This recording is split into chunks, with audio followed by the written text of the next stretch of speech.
안녕하세요. 저는 내일 모레면 70을 바라보는 할머니입니다. 그래도 하루하루를 아주 바쁘게 지내고 있답니다.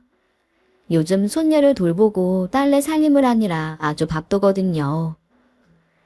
맞벌이인 딸내 부부는 아주 열심히 삽니다. 아침에 일찍 출근을 해서 야근이라도 하는 날에는 저녁에 아이가 잠들어서야 겨우 집으로 돌아오죠. 그런 애들에게 제가 해줄 거라고는 집안 신경 쓰이지 않게 열심히 살림하고 아이를 돌봐주는 것뿐이라 최선을 다하고 있어요. 그리고 예전에 제 아이에게 해주지 못했던 것을 손주에게는 다 해줘야겠다는 마음으로 아이와 함께 시간을 보냅니다. 마음껏 주지 못했던 사랑과 시간과 관심도 말이죠. 저는 시골에서 맏딸로 태어났습니다. 밑으로는 동생이 5명이나 있고요.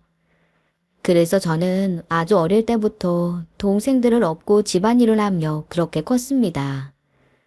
그때 당시 집안의 큰딸들은 다 그렇게 어릴 때부터 일을 하면서 동생들을 돌볼 때였으니까요. 혼기가 찾아 아버지는 시내에 있는 집안의 외아들에게 시집을 보냈습니다. 시내에서 국밥집을 하는 집이었죠. 그때는 굉장히 가부장적인 때여서 아버지 말씀이 곧 법이었던 시절이었어요. 그래서 아버지 말씀이 곧 법이었죠. 그러니 제가 무슨 힘이 있었겠어요. 좋고 말고 할 것도 없이 얼굴 한번 본 적이 없는 사람에게 시집을 가야 할 수밖에요. 그래도 시내에서 국밥집을 하면 부잣집이라는 말이 있었고 다른 사람들이 국밥집 아들이 잘생겼으니 좋겠다라고도 했었죠. 철 모르고 어렸던 저는 그저 부잣집 잘생긴 아들에게 시집 간다는 친구들의 부러움을 받으면서 조금은 설레었던 것도 같습니다. 그렇게 결혼을 했지만 실상은 듣던 것과는 완전히 달랐습니다. 왜 현실은 진창이라는 말이 있잖아요. 정말 제 현실은 가혹했어요. 남편은 듣던 대로 얼굴이 말갛게 잘생긴 사람이었지만 천하의 남봉꾼이었습니다. 결혼 첫날부터 술에 취해 추태를 부렸고 결혼 생활 내내 주색 잡기에 빠져 저는 거들떠도 보지 않았죠. 시내 작은 회사에서 직장 생활을 하긴 했지만 월급을 단 한 번도 가져다 준 적은 없습니다. 저는 정말 남편의 월급으로 살아간다는 사람을 보면 70이 다 된 지금도 그게 그렇게 부럽습니다. 평생 동안 단 한 번도 남이 벌어다 준 돈을 받아본 적이 없거든요. 이 팔자가 그렇게 모질더라고요. 남편은 주색 잡기에 가정이라고는 안중에도 없는 사람이었고 국밥집은 시어머니가 꾸려가고 있었습니다. 일찍 남편을 잃고 혼자 국밥집을 꾸려가는 시어머니는 엄청 억척스러운 사람이었어요. 그리고 저를 공짜로 데려온 일꾼 취급을 했죠. 결혼 바로 다음 날부터 새벽에 일어나 국밥집 일을 해야 했으니까요. 일은 상상보다 고되었습니다. 꼭두 새벽에 일어나 고기를 다듬고 뼈를 끓이고 재료를 손질하고 하루 종일 손님을 상대하고 뒤처리까지 마치면 어느새 한밤중이 됩니다. 하루 종일 허리 펼 새도 없이 일을 하는데도 시어머니에게는 좋은 소리 한 번을 들은 적이 없었네요. 원래 성격이 괄괄하셨던 것인지 아니면 장사를 하면서 거칠어진 것인지 조금만 마음에 들지 않아도 바로 막말과 고함을 내질렀죠. 그 때문에 일하다 말고 혼자 숨어서 눈물을 닦은 적도 많았어요. 그래도 저는 버텨야 했어요.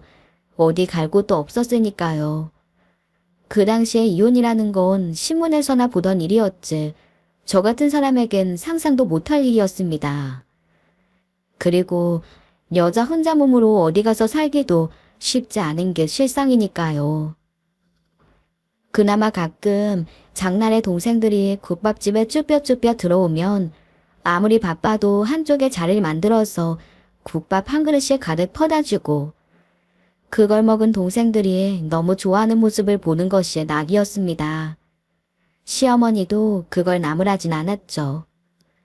가끔 돌아가는 동생들을 불러 용돈도 쥐어주신 걸 보면 그분도 그동안의 힘든 세월을 거칠게 살아오셨던 것 같았네요. 그 사이에도 남편은 점점 엇나가기만 했어요. 집안 형편은 시어머니가 하시는 국밥집이 번창했기 때문에 그다지 나쁘지 않았지만 문제는 남편이었습니다. 월급을 집에 가져다 주는 것은 고사하고 아예 국밥집에서 나오는 돈까지 상당한 액수를 매달 가져다 펑펑 써댄 것이죠. 시어머니는 혼자 힘들게 키운 아들이어서 그런지 아들의 요구를 쉽게 거절하지 못했어요. 그저 매일 힘들게 일하고 돈을 벌어 아들을 위해 다 줄 뿐이었네요. 그러던 어느 날 새벽에 일어나 장사 준비를 하는 중이었는데 밖에서 재료를 다듬고 오니 시어머니가 국물 솥 앞에 쭈그리고 앉아서 주무시고 계시더라고요. 근래에 몸이 피곤하다 하셨는데 기운이 없어서 그러신가? 잠깐 들어가서 눈 좀 붙이고 오시라 하려고 어깨를 잡는데 벌써 그 자리에 쓰러지시더군요. 깜짝 놀라 흔들어 깨워봤지만 다시는 눈을 뜨시지 않았습니다. 평생을 일만 하다가 결국 부엌에서 눈을 감으신 것이었어요. 그렇게 시어머니는 갑자기 돌아가셨습니다. 구박도 많이 받았지만 그래도 미운정이라고 장례식 기간 내내 눈물이 멈추질 않더군요. 시어머니의 인생이 참으로 안쓰럽고 불쌍해서 안타까운 마음이 들었기 때문입니다. 하지만 그때만 해도 제 인생도 앞으로 그보다 더하면 더했지 덜하지 않을 고난이 기다리고 있다는 사실을 저는 꿈에도 몰랐네요. 시어머니가 떠나신 후 국밥집은 제가 운영하게 됐습니다. 그리고 집안의 경제적 상황도 좀 더 분명하게 알게 되었어요.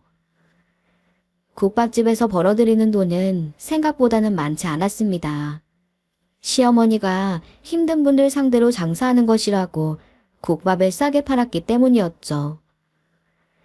하지만 다달이 남편이 가져가는 돈은 상당했습니다. 거의 대부분의 돈을 남편이 다 가져가고 있더군요. 그때부터 남편과의 사이가 점점 나빠졌어요. 제가 자신의 어머니처럼 돈을 주려 하지 않자 원성이 높아졌죠. 제가 호락호락하지 않자 남편은 제가 없을 때 금고에 손을 내기까지 하더군요. 어제 돈통에 돈 가져갔어요? 오늘 재료비로 써야 할 돈인데 그걸 가져가면 어떡해요? 아, 이게 정말. 왜? 내 돈인데 내가 왜 못 가져가? 왜 이 난리야? 당신 돈이라니. 가게 하면서 내가 번 돈인데 무슨 소리예요? 게다가 재료 살 돈이었다고요. 당신이 맨날 갖다 써대는 바람에 재료상에도 외상이 벌써 많이 쌓였어요. 월급은 어쩌고 대체 왜 이러는 거예요? 네가 본 돈? 저 웃기고 있네. 야, 그 가게 우리 엄마 거야. 그러니까 이제 당연히 내 거라고. 내가 내 돈 가져간다는데 왜 말이 많아? 재료비가 없으면 더 열심히 일해. 우리 엄마는 한 번도 이런 소리 한 적이 없었는데 너 뒷구멍으로 돈 빼돌리고 그러는 거 아니야? 시어머니는 한 번도 아들에게 아쉬운 소리를 하시지 않았어요. 재료비가 쌓여도 늘 사정해서 나중에 두고는 했으니 이런 사정을 알 리가 없었죠. 이렇게 남편과의 사이가 틀어지기만 하던 어느 날 낯선 사람들이 가게에 찾아왔습니다. 여기 다음 주까지 비워줘야 하는 거 알죠? 오늘 주인분 모시고 왔으니까 잘 설명해 드리세요. 네? 그게 무슨 소리예요? 다음 주까지 비워야 한다뇨. 아, 네, 이럴 줄 알았어. 남편분이 지난주에 와서 가게를 팔았어요. 여기 권리금까지 다 얹어서. 모으실 것 같아서 오늘 온 겁니다. 이제부터 이분이 여기 장사하실 거예요. 그러니 잘 설명해 드리세요. 저는 아득한 기분이 들었습니다. 남편은 제가 제대로 돈을 주지 않자 한마디 상의도 없이 가게를 처분한 것이었어요. 어머니 명의로 되어 있던 가게가 어머니가 돌아가시면서 아들에게 넘어간 상태라 제가 할 수 있는 일은 없었습니다. 그렇게 저는 아무 말도 못하고 가게를 내주어야 했어요. 졸지에 일이 없어진 저는 이제 어떻게 먹고 살아야 하나 눈앞이 막막했죠. 그나마 조금 모아둔 돈도 그동안 못 치는 재료비며 정리를 하고 나니 남는 것이 없었습니다. 그 사이에 저는 첫째 아이를 가지게 되었습니다. 뱃속의 아이는 무럭무럭 커가는데 돈이 없어서 제대로 병원도 가보지 못했네요. 정말 서러웠던 것은 먹고 싶은 것이 있어도 제대로 먹지도 못했던 것이었죠. 시장에서 튀겨 파는 꽈배기가 정말 하나 먹고 싶었지만 제대로 사 먹지도 못하고 하루하루 끼니를 걱정해야 할 형편이었습니다. 제가 이런 상황인데도 남편은 사정사정을 해야 겨우 쌀 살 돈만 적선하듯 던져줄 뿐 저에게는 아무 관심도 없었네요. 진통이 시작되던 날, 저는 혼자 방에 누워 진통을 견디다가 이러다가는 진짜 죽을지도 모른다는 생각이 들어 기다시피 옆집을 찾아가 문을 두드렸습니다. 문 두드리는 소리에 나와본 이웃은 식은땀을 흘리며 벌벌 떠는 저를 보고 기절하듯 놀라며 급하게 저를 병원으로 옮겼죠. 임신 기간 동안 제대로 못 먹고 마음고생을 한 탓인지 자연분만이 힘들었던 저는 당시에는 흔치 않았던 제왕절개 수술로 아이를 무사히 낳을 수 있었습니다. 의사가 조금만 늦었더라면 둘 다 위험했을 뻔했다며 미리미리 병원에 오지 않고 뭐 했냐며 타박을 할 정도였죠.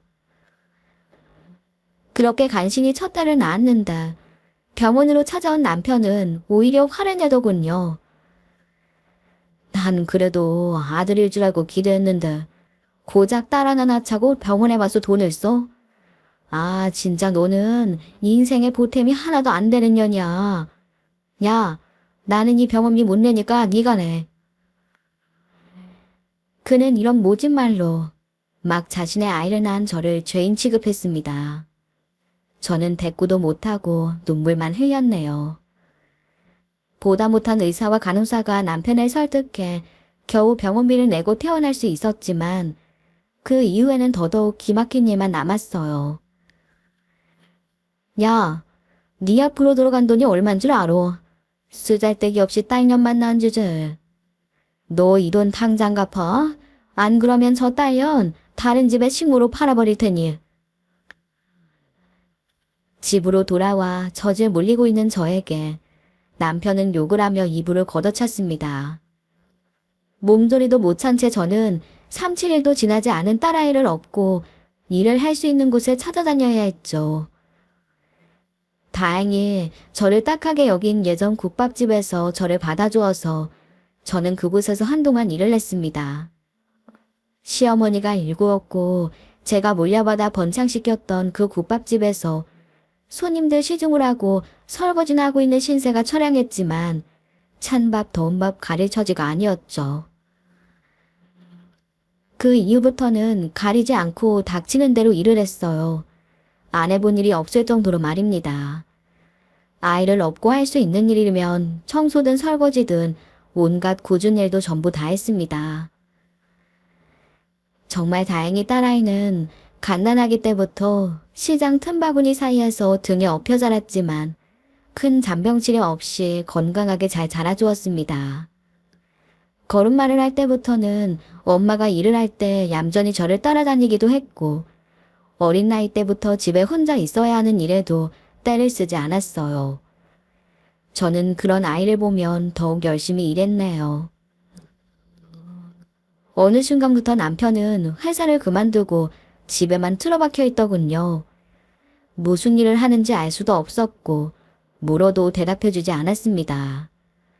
아침에 밥을 차려놓으면 늦지막히 일어나 제가 차려놓은 밥을 먹고 저녁이 되어서야 집을 나갔다가 새벽에 들어오곤 했어요. 늘 술 냄새와 다른 여자들의 분냄새가 풍겼죠. 하지만 그건 참을 수 있었습니다. 하루 종일 집에서 자고 있으면서도 혼자 남은 어린 딸의 밥도 챙겨주지 않고 저에게 생활비 한 번 갖다 주지 않으면서도 밥상이 이게 뭐냐고 밥상을 엎으며 화를 내도 괜찮았습니다. 하지만 정말 힘들었던 것은 제가 매번 힘들게 번 돈을 가져가는 것이었네요. 그때는 월급을 월급날에 현금으로 주었는데 그때마다 남편은 불을 켜고 저를 닥달하거나 온 집안을 뒤져서 기어코 돈을 빼앗아 갔어요. 제가 주지 않으면 애가 보는 앞에서 손찌검도 서슴지 않았죠. 내 놓으라고. 어제 월급 받았을 거 아냐. 이 미친 애. 남편이 우습지? 어? 당장 안 내놔. 여보, 그것만은 안 돼. 외상값 갚고 월세도 내야 돼요. 내년에 학교 들어가는데 뭐라도 있어야 할 거 아니야. 제발, 제발 안 돼요. 누가 안 준대? 갖다 준다고. 내가 더 불려서 갖다 주면 될 거 아냐. 이년이 내가 큰일 하는데 앞길을 막고 있어. 당장 내놔. 남편은 무지막지한 폭행을 하면서 돈을 몽땅 빼앗아 가고는 했습니다. 도저히 이대로 살 수는 없어서 저는 아이를 데리고 다른 지역으로 도망을 가보기도 했어요. 하지만 얼마 지나지 않아 우리를 찾아낸 남편은 저를 찾아와 가혹한 매질을 했습니다. 그런 일이 2번 계속되자 저는 남편에게서 벗어나는 것을 포기할 수밖에 없었네요. 대신 월급의 일부를 떼어 은행에 차곡차곡 몰래 쌓아두고 나머지 월급으로 생활을 하고 남편에게 떼어주었죠. 그렇게 고향을 떠나 다른 도시에서 생활을 하는 동안 딸아이는 건강하고 곱게 자랐습니다. 신경을 많이 써준 것도 아닌데 누구보다 바르고 공부도 잘했어요. 딸아이는 제 인생의 희망이자 제 모든 것이었죠. 딸아이가 고등학생 때 머뭇거리더니 용기를 내어 말하더군요. 엄마, 저 진짜 죄송한데 드릴 말씀이 있어요. 엄마에게 이런 이야기 정말 죄송하다는 거 알아요. 근데 저 대학에 가고 싶어요. 제 성적이면 좋은 대학 갈 수 있대요. 엄마 저 대학 좀 보내주시면 안 될까요? 당연하지 무슨 소리야. 네가 가고 싶으면 가는 거야. 남들은 못 가서 난린데. 엄마가 너 대학 공부 시켜줄 거야. 걱정 마. 엄마 힘드신데 제가 빨리 도와야 하는데 죄송해요. 하지만 대학 나와서 얼른 돈 벌어서 엄마 편하게 해드릴게요. 저는 딸의 손을 잡고 눈물을 흘렸습니다. 다른 아이 같았으면 당연하다고 생각했을 일을 이렇게 미안해하면서 말하는 딸아이에게 미안하기도 했고 속 깊은 딸이 기특하기도 했네요. 걱정 마. 엄마가 네 대학 등록금은 따로 모아놨어. 그리고 대학 가서도 엄마가 생활비랑 잘 줄 거니까 열심히 공부만 해. 엄마 신경 쓰지 말고 우리 딸은 하고 싶은 거 해. 엄마, 고마워요. 정말 고마워요. 우리는 부둥켜 안고 한참을 울었습니다. 하지만 딸의 대학 등록금이 마련되어 있었다는 사실을 남편에게 들키게 되었어요. 딸이 무심결에 아빠의 밥을 차리다가 나중에 대학 가면 챙길 사람 없으니 아빠도 혼자 밥 챙겨 먹으라는 이야기를 하게 된 것이죠. 딸아이를 다그쳐 사실을 알게 된 남편은 온 집안을 샅샅이 뒤져서 제가 딸아이를 위해 저축해 놓았던 통장과 도장을 들고 집을 나가버렸습니다. 사실을 알고 급히 집으로 돌아왔지만 남편은 연락도 되지 않았고 통장의 돈은 전부 사라진 다음이었어요. 엉엉 울고 있는 아이를 달래고 저는 속상한 마음을 달래야만 했죠. 할 수 없는 일이니 제가 더욱 열심히 일할 수밖에 없었으니까요. 그렇게 반년쯤 지났을까. 갑자기 남편이 집으로 찾아왔습니다.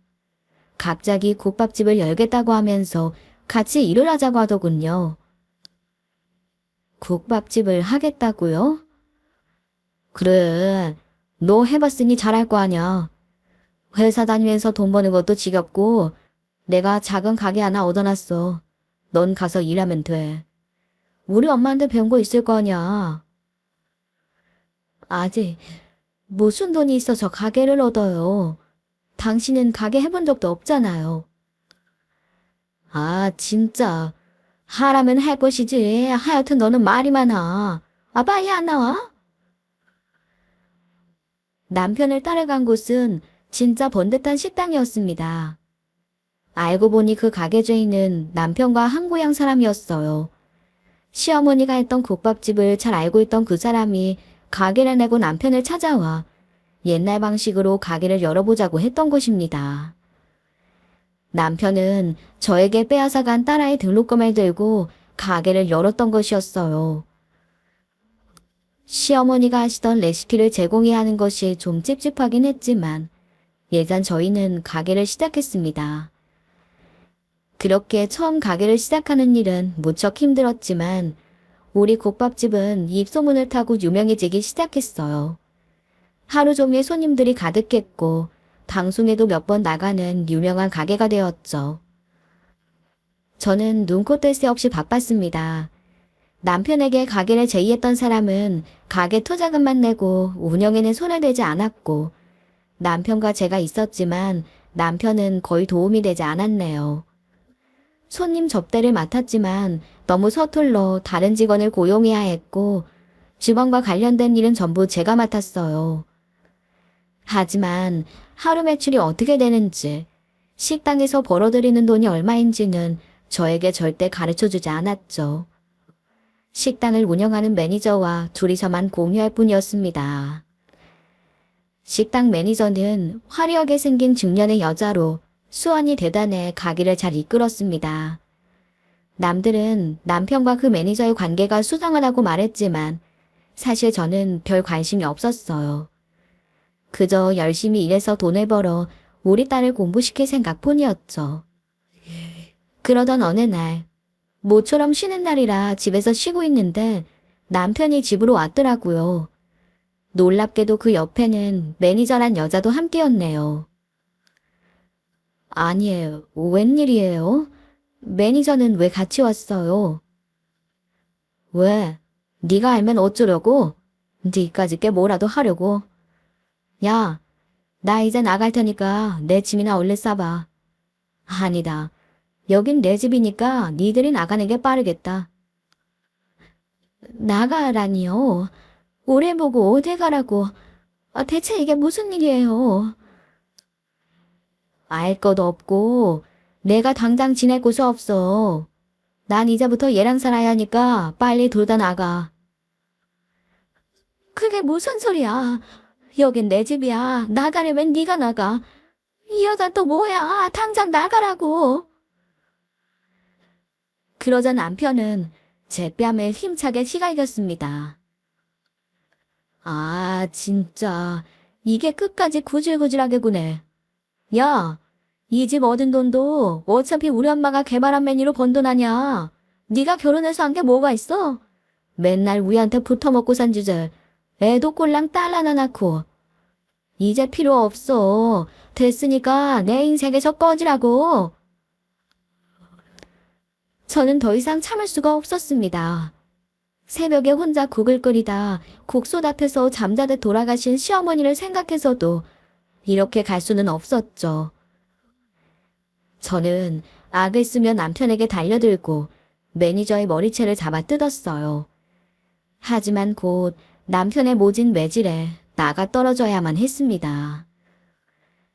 비참하게 쓰러진 제 모습을 보고 매니저란 여자는 코웃음을 치더군요.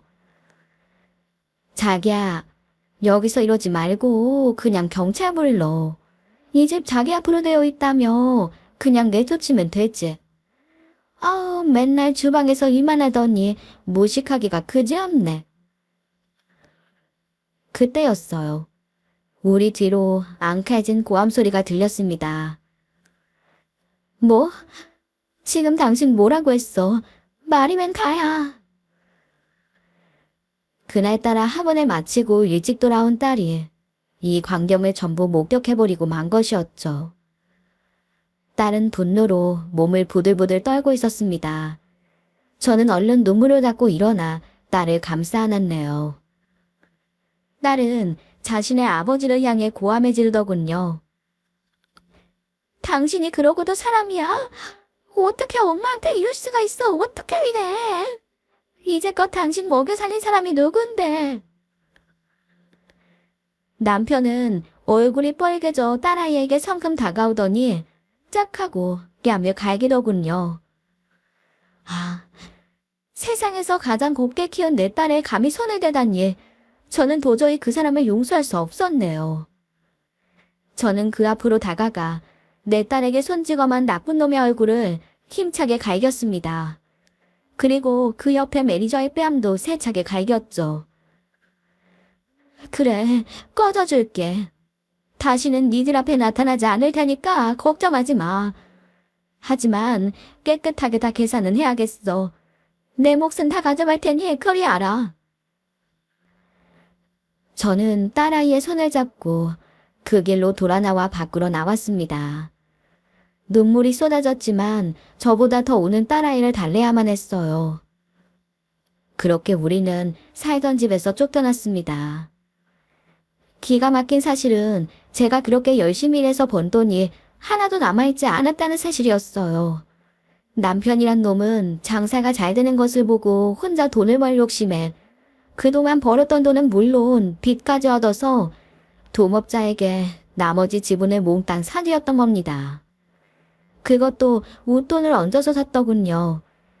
그동안 제가 일했던 월급이며 제 몫은 그 어디에도 없었습니다. 집도 이미 담보로 잡혀 있어 건드릴 수도 없었죠. 하는 수 없이 저와 딸애는 집에 있던 옷가지를만 겨우 챙겨서 남편이 적선하듯 던져주는 월세 보증금만 들고 이사를 했어요. 그나마 순순히 이혼을 해주는 게 다행이라고 여기면서요. 그때가 딸아이가 고3이었죠. 남자 같았으면 매일매일 아이 시중을 들어도 모자랄 판에 아이는 너무나도 큰일을 겪어야만 했네요. 그래도 장한 제 딸은 남보라는 듯 좋은 대학에 떡하니 합격했어요. 합격을 확인한 날 딸과 저는 단칸방에서 부둥켜 안고 엉엉 울었죠.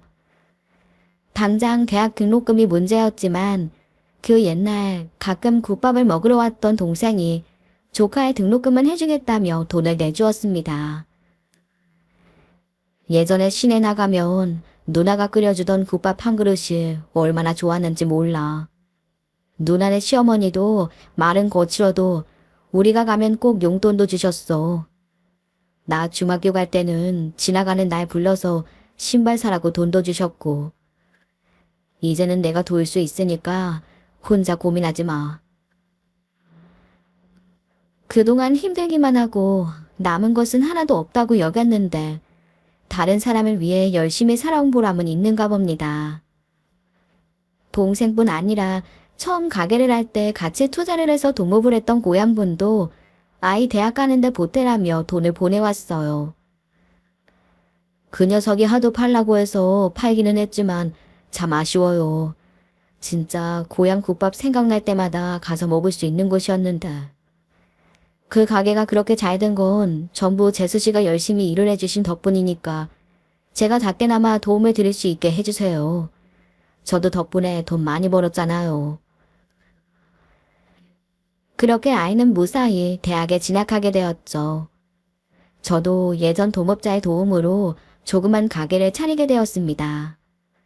규모는 예전 가게에 비해 반의 반도 안 되었지만 이제는 그 누구의 방해나 간섭 없이 편하게 가게를 할 수 있어서 몸도 마음도 편안했어요. 가게는 꾸준히 번창했습니다. 큰돈은 아니지만 딸아이와 제가 먹고 살 만큼은 벌 수 있었고 그 외로 매달 저축도 할 수 있었습니다. 딸아이도 열심히 공부하고 과외를 하면서 등록금을 벌어가며 학교를 다녔어요. 제가 아무리 말려도 이 정도는 엄마에 비하면 별거 아니라며 씩씩했죠. 그렇게 야무지게 대학을 졸업하더니 좋은 회사에 취직도 잘 해냈네요. 그리고 몇 년 있다 자신을 톡 닮은 건실한 청년도 데려오더군요. 다행히 사돈 댁은 인품이 좋아서 저희의 사정을 개의치 않아 했고 그렇게 둘은 결혼을 해 아이도 하나 낳았네요. 저는 아기를 낳고도 일을 계속하고 싶어하는 딸을 위해 식당은 정리했습니다. 제 딸에게 못해준 사랑과 애정과 시간을 온통 이 아이에게는 듬뿍 쏟아주고 싶었기 때문입니다. 이제 몸도 예전 같지 않아 식당을 계속 끌고 나가는 것도 힘에 부치는 참이었죠. 그동안 꽤 번창해 지역 맛집으로까지 소문난 가게를 저는 저를 도와준 그 동업자에게 넘겼습니다. 마지막까지 그 어느 누구에게도 알려주지 않았던 레시피도 함께 주었네요. 이건 그동안 저희가 입은 신세를 갚는 것이라 여겨주세요. 그리고 이제 제가 식단을 안 하면 시어머니가 평생 개발한 메뉴가 사라지게 되잖아요. 그것보다는 누구보다 이 일을 열심히 하시는 사장님이 이어가 주세요. 그거면 됩니다. 저는 국물에 들어가는 재료의 배합 비율을 자세히 알려주었습니다. 그건 그 누구에게도 알려주지 않았던 저희 시어머니의 것이었네요. 제 선택에 이제 사장이 된 동업자는 이렇게 말하더군요. 이제 이 가게는 영원히 재수 씨의 것으로 기억될 거예요. 제가 등록까지 다 해서 다른 사람은 따라하지도 못해요. 아직 지분을 가지고 계시니까 제가 이어서 열심히 해볼게요. 감사합니다, 재수 씨. 저는 그렇게 제 생의 한 페이지를 마무리하고 떠났습니다. 그만하면 잘 살아왔다고 제 자신을 위로했죠. 그리고 하루하루 아이가 커가는 것을 보고 딸 부부의 뒷바라지를 하면서 그렇게 행복한 나날들을 보냈네요. 마치 제가 아이를 낳아 다시 키우기라도 하는 것 같이 너무나 행복한 날들이었어요. 그러던 이번 여름에 사위와 딸이 같이 여행을 가자고 하더군요. 나는 됐으니 너희들끼리 다녀오라고 해도 딸 부부는 끈질겼습니다. 엄마도 같이 가. 엄마도 그런데 안 다녀봤잖아. 이참에 가서 온천도 하고 그래요. 일부러 나이 드신 분들이 좋아한다고 해서 그 리조트로 잡았단 말이야. 아유, 됐어. 이 나이에 무슨 여행이야. 가족끼리 오붓하게 다녀와. 그래야 여행이지. 나 가면 정서방이 불편하잖아. 아니, 장모님, 그게 무슨 말씀이세요? 장모님이 가셔야 더 편하죠. 아이도 장모님 얼마나 좋아하는데요. 아유, 알았어요, 알았어. 그럼 여행 가서 내가 아이랑 잘 놀 테니까 둘이 오붓하게 데이트도 하고 그래. 그렇게 저희는 이른 여름 휴가를 가게 됐습니다.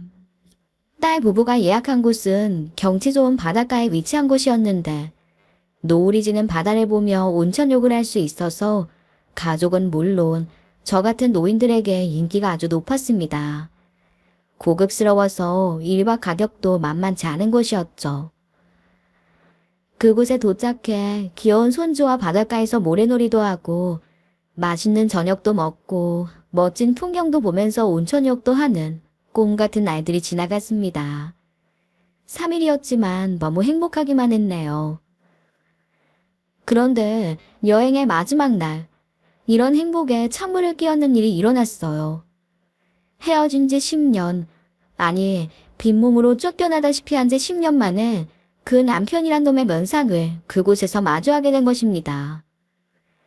여행의 마지막 날 저녁을 먹고 객실로 올라가는 엘리베이터를 기다리는데 우리 옆에 어떤 남녀 한 쌍이 와 서더군요.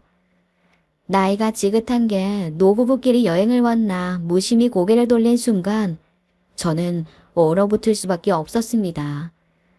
다시는 보고 싶지 않은 그 남편이란 놈이 거기에 서 있었던 것이었어요. 옆에는 그 매니저란 년은 어디 갔는지 웬 나이 지긋한 노부인이 서 있었죠. 남편이란 놈은 우리를 그렇게 내쫓고도 잘 먹고 잘 살았는지 여전히 얼굴이 맨들맨들 뽀얗더군요. 그 옆에 노부인도 기품 있고 부티가 나 보이는 게 우아하기까지 했습니다. 제 눈길을 눈치챘는지 전 남편도 제 얼굴을 보더니 흠칫 놀라는 눈치였어요. 그리고는 얼른 자리를 피하려는지 뒷걸음질을 치더군요. 그때 제 옆에서 아이를 안고 있던 사위가 갑자기 인사했습니다. 이모님, 이모님을 여기서 뵙네요. 어쩐 일이세요? 그러자 전 남편 옆에 있던 노부인이 환하게 웃으며 사위에게 인사를 하더군요.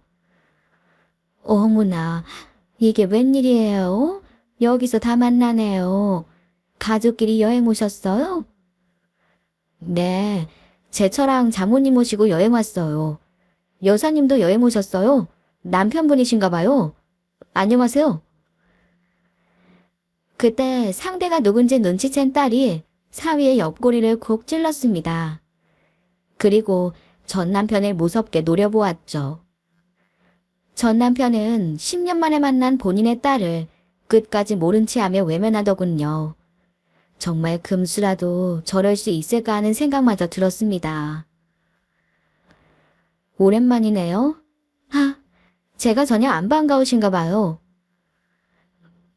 저기, 우리 잠깐 산책 좀 하다 가지. 바람 좀 쐬게. 전 남편이 옆에 있던 노부인의 팔을 잡고 몸을 돌렸습니다. 하지만 딸은 기회를 놓치지 않고 자리를 벗어나려는 전 남편의 앞길을 막아서며 말했어요. 이제 아는 척도 안 하시게요. 저기요, 저 기억은 나시죠? 네. 딸이 이렇게 말했지만 전 남편은 허둥지도 옆에 사람을 끌다시피 하면서 밖으로 나갔습니다. 사위는 영문을 모르는 눈치였죠. 방으로 올라와 딸은 분통을 터뜨렸어요. 도저히 용서할 수가 없다면서 말입니다. 그날 저녁 우리는 자세한 이야기를 사위에게 했습니다. 사위는 제가 일찍 이혼을 하고 혼자 딸을 키웠다고만 알고 있었어요. 우리에게 이런 사정이 있는지 자세한 내막은 알지 못했죠. 이야기를 듣던 사위는 말없이 제 딸을 꼭 안아주더군요. 그렇게나 힘들고 어렵게 공부하고 그렇게 살아온 줄 몰랐다고, 정말 대단하다고 딸아이를 위로해 주었습니다. 저희는 전부 눈물을 쏟았죠. 도저히 안 되겠으니 맥주라도 사오겠다며 잠깐 나갔던 사위가 조금 뒤 돌아와서는 이러더군요. 장모님, 여보, 놀라지 마세요. 그 두 사람 바로 이 옆방이더라고요. 제가 올라오면서 이 옆방으로 들어가는 거 봤어요. 뭐 이런 우연이. 기가 막히네요. 기 막혀. 그때 그 매니저란 년은 어쩌고 또 저런 여자 만났대? 간만에 여행 왔는데 짜증나서 진짜. 근데 저분 우리 회사 건물주셔. 평소에 정말 인자하시고 인품이 좋으신 분인데 오래전에 사배를 따고 하셨는데 곧 결혼할지도 모른다는 소문이 돌았거든. 두 분이 만나는 모양인 것 같은데. 아주 물줄을 물었구만. 그러니 10년 만에 만난 딸도 아는 척도 안 하지. 정말 늙어서도 왜 저렇게 사는 거지? 내가 팔려서 정말. 저는 조금 이상하다는 생각이 들었습니다. 분명히 얼마 전까지 건너서 듣기로는 그때 봤던 그 매니저랑 결혼을 했다는 소식을 분명히 들었거든요. 저를 도와줬던 사장과도 절연을 했기 때문에 최근 소식을 알진 못했지만 그때 바람났던 매니저와 결혼을 하고 가게를 한다고 했었어요. 저는 오지랖일지 모를 깨름칙함에 사위에게 당부했습니다. 그때 바람났던 여자랑 결혼한다고 우릴 내쫓더니 그 여자랑 그새 헤어졌나? 또 바람피는 건 아닌지 잘 알아보시라고 해. 내가 볼 때 저 인간 이상해. 뭔가 있어. 돈 많은 사람이라고 접근한 건 아닌지 몰라. 그날 사위는 밤새 무엇인가를 곰곰이 생각해보는 눈치였습니다. 그 건물주 여사님이 자기가 처음 사업체를 열 때 큰 도움을 주고 사무실 임대료도 제때 내지 못해도 늘 기다려주고 한 적이 있기 때문에 늘 고마운 생각을 가지고 있다고 했죠. 그렇게 찝찝한 채로 여행에서 돌아온 그 다음 주, 저는 뜻밖의 손님을 맞았습니다. 바로 사위가 말했던 그 건물주 여사였죠. 조심스럽게 전화로 약속을 한 그분은 이렇게 찾아와 미안하다고 하면서 고급스러운 선물을 내밀었어요. 그리고 용건을 밝혔네요. 들으셨을지 모르겠지만 저는 사모님의 전 부군이었다는 사람을 만나고 있습니다. 제가 사별한 지가 20년도 넘었어요. 그동안은 열심히 앞만 보고 달렸죠. 이제 자식들도 다 키워놓고 앞으로 여생을 함께할 사람만 있으면 된다고 생각해 이 사람과 함께 지낼 생각이었거든요. 저에게는 너무나 잘 맞고 건실한 사람인데 제가 들은 이야기는 너무나 달랐어요. 제가 전해 듣기보다는 직접 들어보는 것이 맞는 것 같아서 이렇게 신뢰를 하게 됐네요. 직접 만나보니 그 여사님은 너무 고상하고 우아한 사람이었어요. 저는 그 어떤 가감 없이 제가 살아왔던 이야기를 들려주었네요. 저희는 이야기를 나누며 함께 웃고 또 함께 울었습니다. 시간이 얼마나 지나가는 줄도 모르고 서로 살아온 이야기를 하면서 울었죠. 그분은 친정아버지가 물려준 재산과 일찍 죽은 남편이 물려준 재산이 넉넉해서 그걸 토대로 열심히 살아왔다고 하더군요.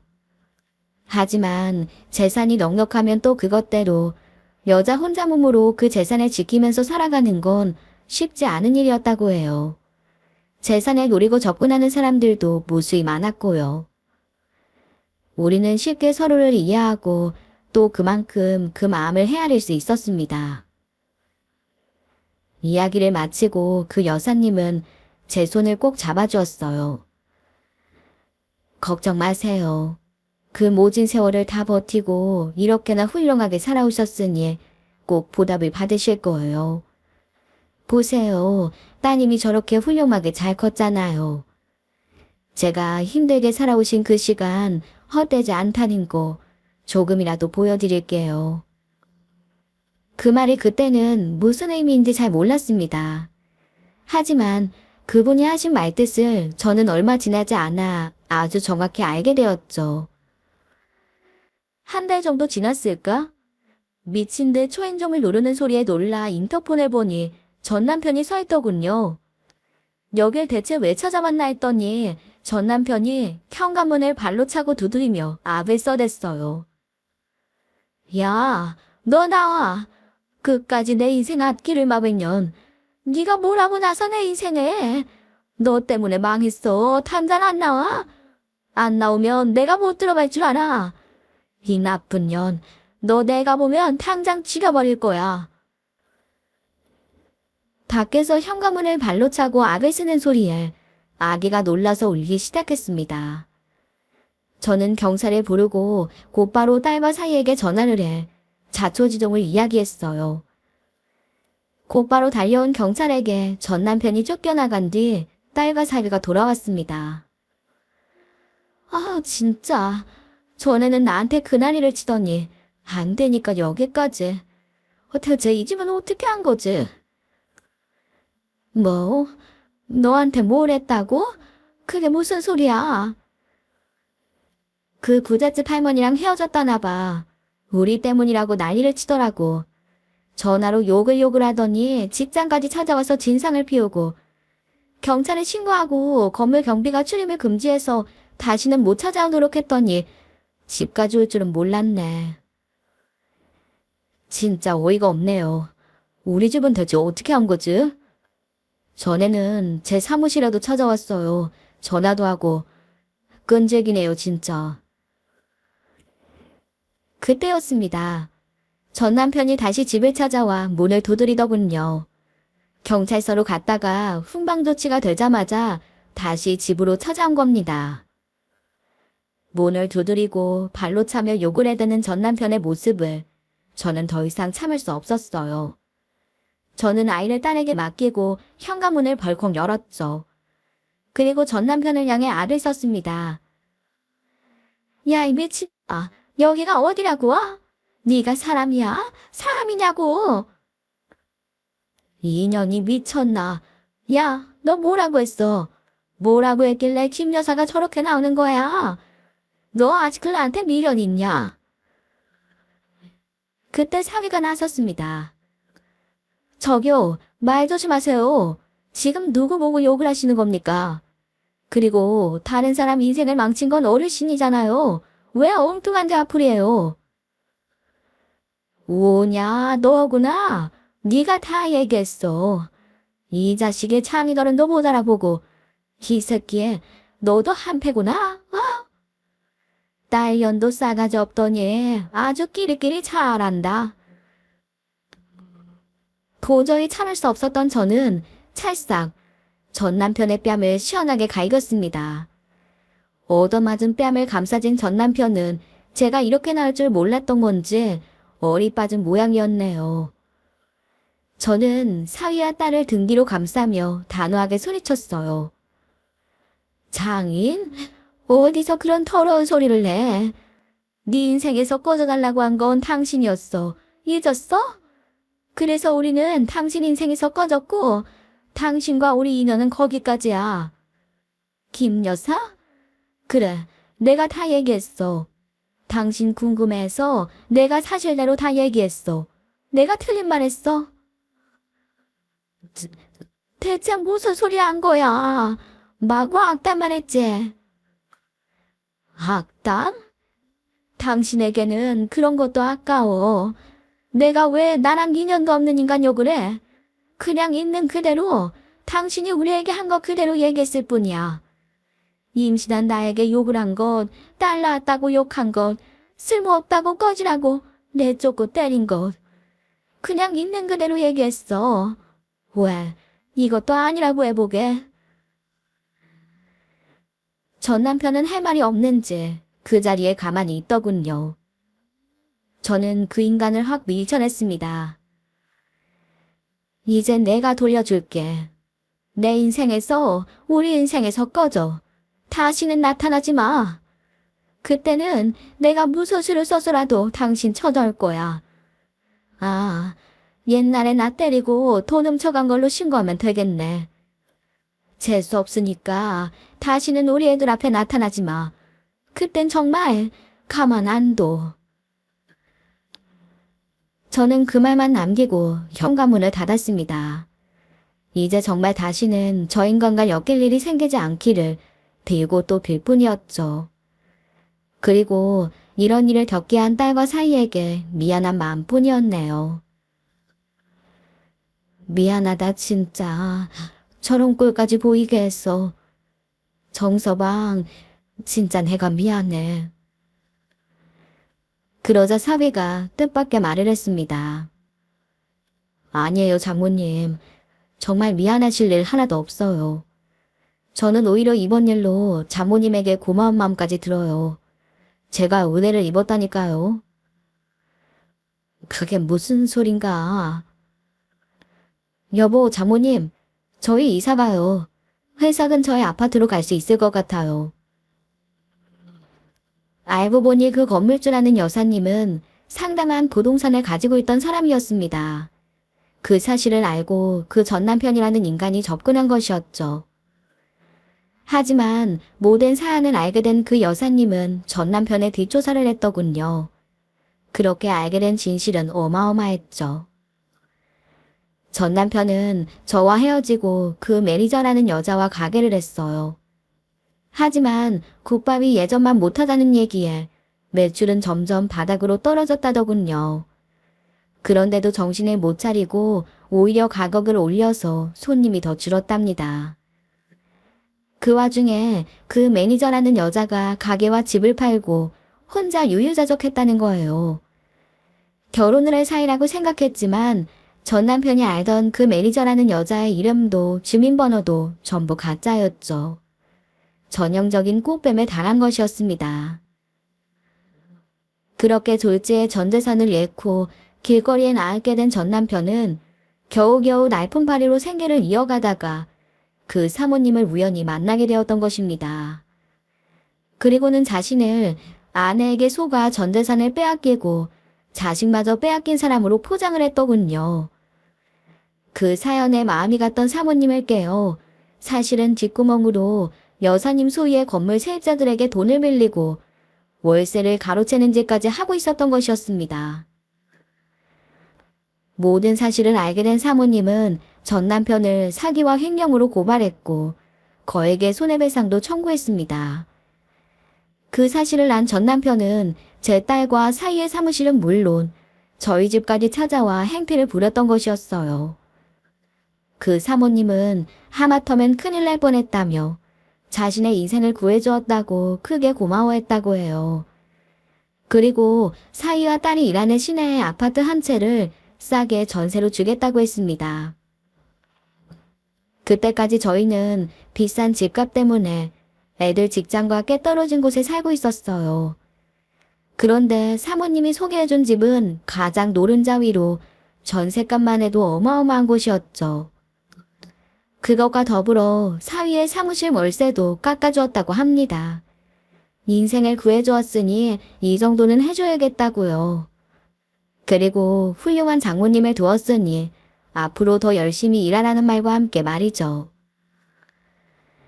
그렇게 우리는 새 집으로 이사했습니다. 그래서 현재 딸과 사위는 불과 10분 거리의 집에서 출퇴근을 합니다. 가족과 함께 지내는 시간이 늘어나 너무나 행복해하고 있죠. 전 남편은 결국 구속되어 법의 심판을 앞두고 있습니다. 저는 사모님의 도움으로 제가 겪은 일도 모두 모아 고소를 했어요. 그러니 곧 남편은 그 처벌도 함께 받겠죠. 이렇게 모든 것이 제자리로 돌아왔습니다.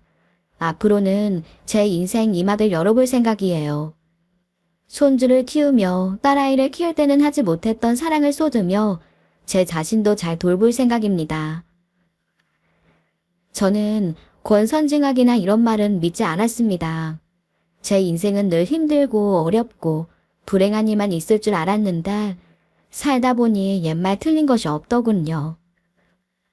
그러니 여러분, 모든 것은 제자리로 돌아오고 힘든 날은 지나가기 마련입니다. 그러니 늘 행복하고 즐겁고 힘차게 살아가셨으면 좋겠습니다. 오늘의 쌀맘 사연에 여러분의 소중한 댓글 기다리면서 구독, 좋아요, 고민은 물론 알람 설정도 부탁드립니다. 그럼 오늘도 함께 읽어주셔서 감사합니다.